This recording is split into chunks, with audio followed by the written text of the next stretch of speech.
3 bulan kemudian, Arabella dan Denver berjalan beriringan dengan tangan pria kokohnya yang mendorong bayi stroller Lanzo. Mereka memutuskan untuk rehat sejenak dari aktivitas mereka dan berakhir di taman kota. Sebenarnya Arabella yang merengek untuk pergi ke taman kota hari ini, dan jika sudah begini Denver akan memutuskan seluruh pekerjaannya dan fokus untuk menghabiskan harinya dengan keluarga kecil mereka. Ayo duduk, ajak Arabella menunjuk kursi panjang di tengah taman. Denver hanya menjawab dengan senyum tipis seraya mendorong baby stroller Lanzo ke tempat itu. Arabella langsung mendudukkan tubuhnya sementara Denver meraih Lanzo terlebih dahulu dan membawanya dan mendudukkannya tepat di pangkuan pria itu. Denver, aku ingin bicara, penting. Katakan, ini masalah Julian. Kenapa? Kamu masih membahas pria sialan itu. Ini bukan masalahnya. Hanya aja aku tak tega melihat Patricia. Apa hubungannya Julian dengan Patricia? 3 bulan yang lalu dia bicara padaku dan memintaku untuk bicara padamu tentang karir Julian. Lalu, kamu sudah mematikan karirnya selama lebih dari setahun, Denver. Kukira itu sudah cukup. Lagi pula dia juga sudah dibenci oleh ayahnya. Itu semua tidak akan cukup atas apa yang sudah dia perbuat pada kita, ujar Denver dengan tatapan tegasnya. Jika kamu pikir aku memaafkannya, kamu salah. Aku juga belum sepenuhnya memaafkan Julian. Lalu kenapa kamu membicarakan dia? Patricia, ada apa dengan Patricia? Dia mencintai Julian sudah lama sebelum aku menyukai Julian, ujar Arabella menyenderkan tubuhnya. Apa? Denver kini menyampingkan tubuhnya menatap lekat pada istrinya. Ya, dia tidak tega melihat Julian seperti itu. Jadi dia memintaku untuk membujukmu untuk memulihkan kembali karir Julian. Aku tak bisa. Kenapa? Karena kamu masih membencinya. Belle, perlu kamu tahu, sekali aku membenci seseorang, maka akan selamanya begitu. Maka jangan lakukan demi Julian, Denver. Lakukan demi Patricia. Maksudmu, wanita itu sangat setia jika sudah mencintai seseorang, Denver. Dia sama sekali tidak marah saat aku bilang aku menyukai Julian. Dia malah mendukungku 100%. Lalu apa salahnya jika kita berbuat sedikit untuk kebahagiaannya? Aku tak bisa. Aku tahu kamu keras, Denver. Tapi semua sudah berakhir. Lagi pula kita sudah bahagia sekarang. Belle, kumohon, Patricia adalah paling bijak di antara kami, dan aku merasa bodoh karena menyukai pria yang sama dengan yang dia sukai. Dan parahnya, dia memendamnya hanya untukku, Denver. Baiklah, ucap Denver dengan menghela nafasnya dengan lembut. Terima kasih, Denver. Iya, pegang Lanzo dulu. Arabella menyambut Lanzo dengan perlahan, dia pun mendudukkan Lanzo dengan memainkan tangan kecilnya. Sedangkan Denver meraih ponselnya dan menghubungi seseorang. Seraya menunggu panggilannya terjawab, pria itu sempat membelai wajah Lanzo dengan pelan. Iya, ada apa tuan? Pulihkan kembali karir Julian Ziyi. Tapi bukannya Anda turuti saja perintahku. Panggilan terputus. Lebih tepatnya, Denver yang memutuskannya. Ia menyimpan kembali ponsel di saku celananya dan menatap Arabella yang tersenyum manis. Sudah, ya, aku tahu, terima kasih. Tapi ingat, jika pria sialan itu berusaha untuk merecoki rumah tangga kita lagi, aku sendiri yang akan melepaskan peluruku dengan kepalanya yang jadi sasarannya. Iya, kamu bisa melakukan apapun kok. Denver mengacak-ngacak rambut sang istri, sedangkan Arabella mencibikkan bibirnya dengan kesal. Yang benar saja, dia sudah merapikan rambutnya lama sekali tadi, dan suaminya merusaknya. Hello, ini tidak adil. Kenapa? Aku sudah berdandan lama tadi dan kamu merusak rambutku. Baiklah, maaf. Iya, ingin es krim? Boleh. Baiklah, tunggu sebentar. Setelah mendapatkan anggukan dari Arabella, Denver pun berjalan mendekati penjual es krim yang berada tepat di sekitar mereka. Pria itu memesan 2 es krim vanila untuknya dan sang istri. Setelah mendapatkan apa yang terjadi, yang menjadi tujuannya, Denver pun kembali duduk di samping sang istri dan memberikan satu es krim kepadanya. "Thanks." Denver hanya tersenyum menanggapi Arabella. Mereka pun menikmati es krimnya. Denver melirik ke arah Lanzo yang terlihat membinarkan matanya melihat es krim. Ia pun akhirnya memberikan es krimnya di depan bayi itu dan bayi itu pun mencobanya. Ekspresi sangat lucu. Dia memejamkan matanya mungkin karena sensasi dingin yang dirasakan di lidahnya. Denver dan Arabella yang melihat hal itu pun langsung tertawa, sedangkan Denver hanya tertawa geli. "Ekspresinya sangat menggemaskan ya," puji Denver dan bayi itu malah tertawa.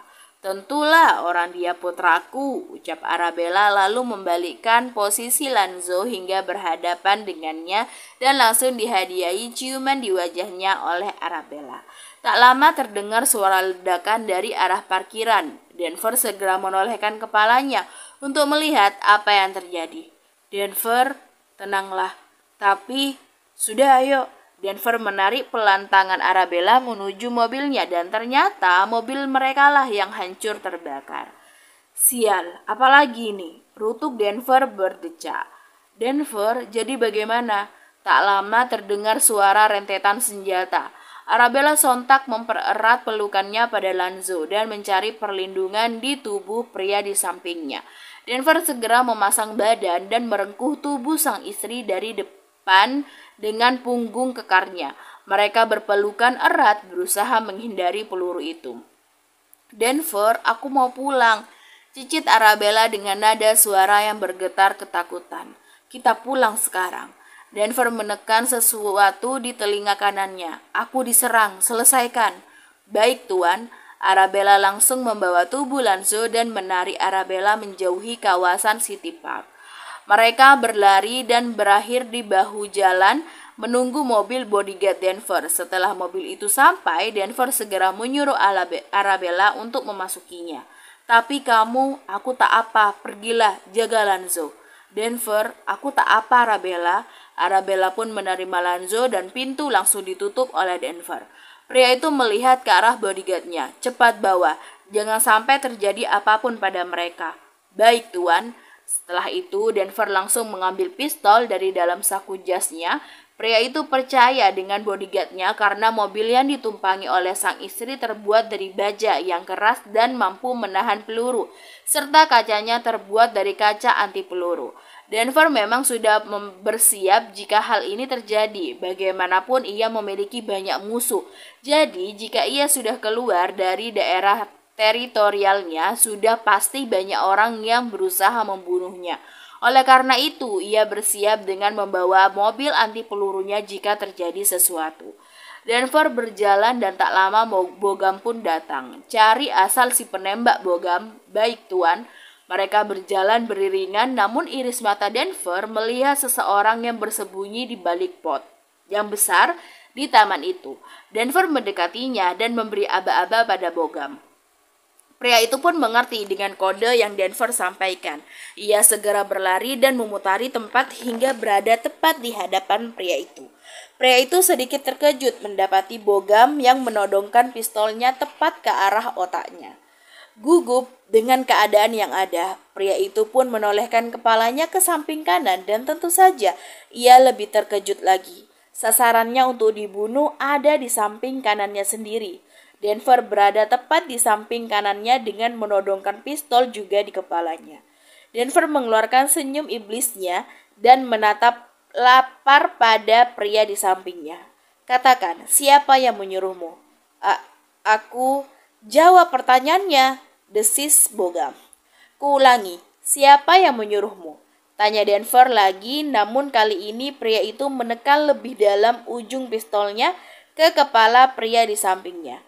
Denver melirik ke arah bawah dan mendapati pria itu berusaha untuk mengaktifkan sebuah granat. Denver tersenyum miring dan dengan pelan mengambil granat itu dari tangan pria sialan yang berusaha membunuhnya. "Kamu berusaha untuk meledakkan kita bertiga?" tanya Denver dengan nada suara dingin, tapi cukup membuat bulu kuduk pria di sampingnya meremang. "Tidak." Bogam yang belum mengerti pun melihat ke arah tangan Denver, dan granat sudah berada di dalam genggaman bosnya. Sialan kamu, desis Bogam. Siapa yang menyuruhmu berdebah? Raul. Siapa Raul? Tanya Bogam. Raul, pengusaha yang aku tolak ajakannya. Iya, dia dendam padamu dan membayarku untuk membunuhmu. Denver menghela nafasnya, lalu dia menarik pelatuk yang ada di tangannya.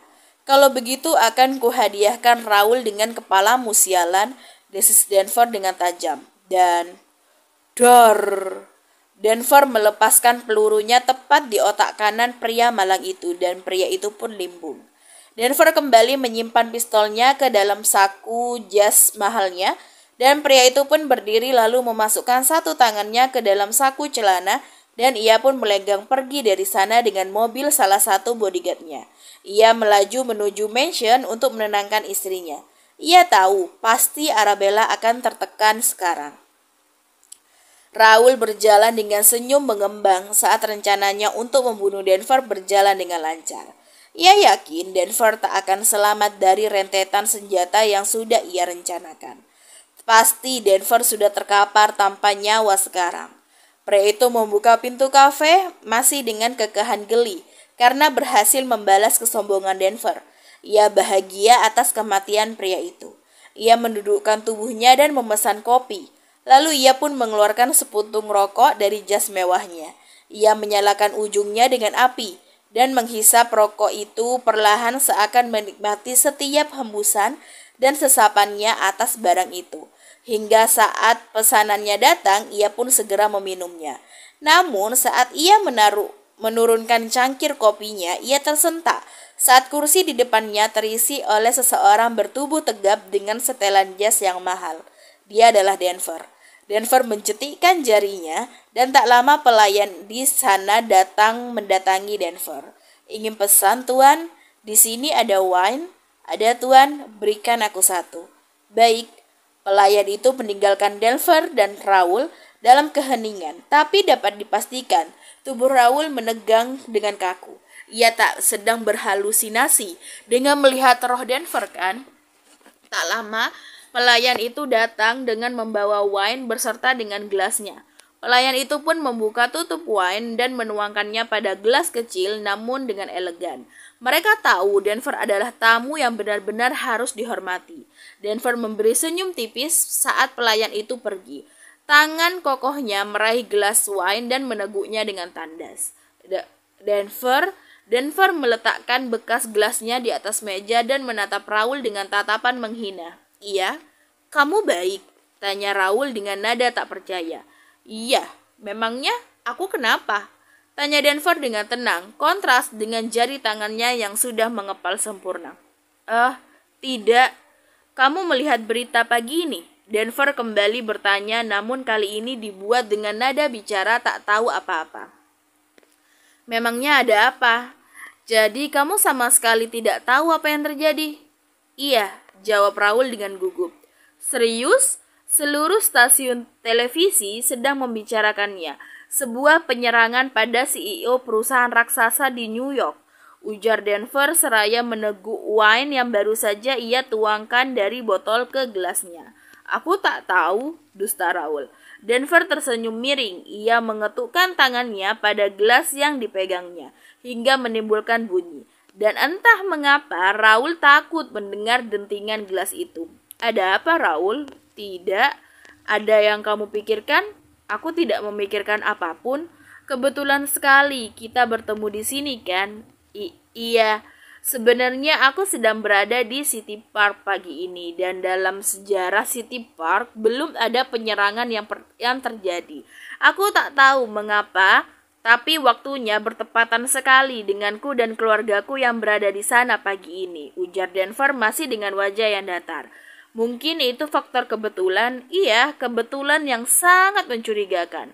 Denver, anehnya aku rasa akulah CEO dari perusahaan raksasa yang dimaksudkan di TV itu. Aku hanya berasumsi, ujar Denver melirik ke arah Raul. Jika itu benar, kamu dan keluargamu tak apa kan, ujar Raul peduli, tapi Denver tahu isinya adalah zong. Itu hanyalah pencitraan semata. Iya, jika terjadi sesuatu padaku, mana mungkin aku berada di depanmu sekarang? Iya, kamu benar. Kamu tahu, 2 bulan yang lalu aku diajak kerjasama oleh seseorang, lalu aku menolaknya. Raul mengerti arah pembicaraan Denver akan kemana. Dia tahu Denver sedang berusaha menyindirnya, tapi ia harus bersikap dengan tenang agar kedoknya tak terbongkar sekarang. Lalu tiba-tiba penyerangan itu terjadi, tapi syukurlah aku berhasil menyelamatkan keluargaku. Syukurlah kalau begitu Denver. Iya, dan kamu tahu, setelah mengantar istri dan anakku, aku kembali ke tempat itu dan mencari si pelaku, dan aku menemukannya, ujar Denver dengan menekan kalimat terakhirnya. Jadi, dia bilang kalau pengusaha yang 2 bulan lalu aku tolak penawarannya adalah dalang dari penyerangan itu. Pengusaha itu membayar seorang sniper untuk mengirim salah satu pelurunya tepat ke otakku, tapi yang terjadi adalah malah sebaliknya. Ujar Denver dingin, membuat Raul melebarkan matanya. Apa maksud perkataan Denver tadi? Batin Raul. Maksudmu? Aku tahu semua tentangmu, Raul. Desis Denver tertahan. Aku tak mengerti. Aku tak akan menjelaskan apapun karena aku tahu sebenarnya kamu mengerti akan semua hal yang aku sampaikan tadi. Denver, pria itu malah menegakkan tubuhnya, meraih dompetnya dan mengeluarkan beberapa lembar uang, lalu menyelipkan uang itu di bawah botol wine yang tadi ia pesan. Pergilah ke mobilmu, Raul, ada salam untukmu. Putus Denver, lalu pria itu pun melenggang pergi dari hadapan Raul. Raul mengernyitkan dahinya dengan bingung. Apa maksud Denver dengan salam? Akhirnya ia pun membayar pesanannya dan bergegas keluar memasuki mobilnya. Saat berada di dalam mobil miliknya, Raul mencium bau anyir yang cukup kuat. Ia mencari kemana asal bau itu dan terlihatlah ada sebuah tas yang lumayan besar dengan bagian bawahnya yang basah. Tapi ya, Raul yakin itu bukanlah air. Raul meneguk ludahnya dengan kasar. Ia dengan perlahan membuka tas itu dan tubuhnya melemah saat melihat kepala sniper yang ia bayar untuk membunuh Denver Lorenzo teronggok di dalam tas itu. Ia segera membuang tas itu ke bagian belakang mobil, namun baru beberapa detik ia mengatur nafasnya. Boom! Mobil Raul meledak dan sudah dipastikan Raul terbakar di dalam sana. Tanpa sepengetahuan orang lain, seseorang mengeluarkan seringainya melihat kobaran api yang dengan cepat melahap mobil Raul beserta isinya. Denver, pria itu memandang penuh kemenangan mobil terbakar itu. Ia duduk di dalam mobil miliknya tepat di samping kafe di belakang mobil Raul. Kamu mencari lawan yang salah, bodoh, gumam Denver dengan seringainya yang menakutkan dari bibirnya.